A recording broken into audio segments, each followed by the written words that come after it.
آپ کی کیا انڈرسٹینڈنگ ہے کہ کل جو بھی فیصلہ آئے گا اسے بحران جو ہے وہ ختم ہو جائے گا، یا آپ کو لگتا ہے کہ مزید گہرا ہوگا؟ اس لیے میں آپ سے یہ سوال اس لیے بھی کر رہی ہوں کہ ایک جگہ پہ چیف جسٹس نے یہ بھی کہا کہ چلیں کم از کم آپ تاریخ تو دیں، تو پھر بعد میں جو ہے آرٹیکل 254 جس کا آپ ذکر کرتے ہیں، جس کے تحت یہ بھی ہو سکتا ہے کہ جی آپ ادارہ کو ایک پختہ ریزن دے کہ کیوں جو ہے آپ الیکشنز جو ہیں اس کو مزید ڈیلے کرنا چاہتے ہیں.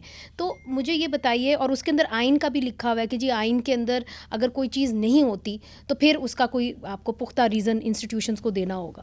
یہ آج ایک سے زائد مرتبہ چیف جسٹس صاحب نے کہا کہ ڈیٹ دے دیں، پھر باقی معاملات پھر لیٹیگیشن ہوگی.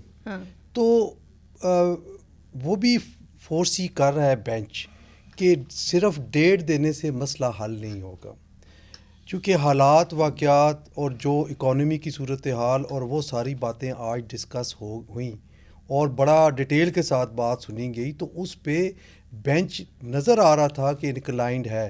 لیکن بینچ چونکہ 224 کی امپلیکیشن کو دیکھ رہا ہے، اس کی انٹرپریٹیشن کو دیکھ رہا ہے، اور اس بات پہ ڈٹرمن ہے کہ ود ان 90 days الیکشن جو ہیں وہ ہونے چاہیے. اب ڈیٹ جو ہے وہ دینی. اب ایک پوائنٹ پہ وہ سارا کنسنسس ہے کہ کون سا ادارہ یا کون سی وہ شخصیت جس نے ڈیٹ اناؤنس کرنی ہے.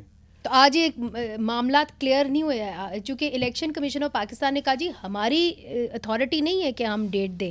پھر گورنر کے اوپر جو ہے سلمان اکرم راجہ صاحب جو صدر کو ریپرزینٹ کر رہے تھے، انہوں نے تو کہہ دیا، انہوں نے کہا جی کہ صدر نے جو اناؤنس کی ڈیٹ خیبر پختونخوا کے حوالے سے غلط کی، وہ انہوں نے ودرا کر لیا. تو پھر کس کی، آپ کی کیا سمجھ میں آئی، کس کا اختیار ہے کہ کون الیکشن کی ڈیٹ دے گا؟ اب دیکھیں، یہی ایمبیگوٹی تھی جس کی وجہ سے یہ میٹر جو ہے وہ سپریم کورٹ میں آیا. ہاں، تو آج کچھ سمجھ میں آئی آپ کو؟ آج یہ سمجھ میں آئی ہے کہ سپریم کورٹ نے کسی ایک ادارے کو یا دو کو، گورنر اور ای سی پی، ان دونوں میں سے کسی ایک کو یا دونوں کو کہہ دینا ہے کہ آپ ڈیٹ دے دیں، اور within such and such time دے دیں، ٹائم فریم ورک دے دیں گے.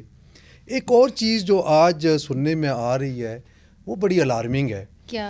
کہ ہو سکتا ہے کہ الیکشن کمیشن آف پاکستان وہی ریزائن کر دے. کیا مطلب؟ وہ ریزائن کر گئے تو پھر کیا صورتحال ہوگی؟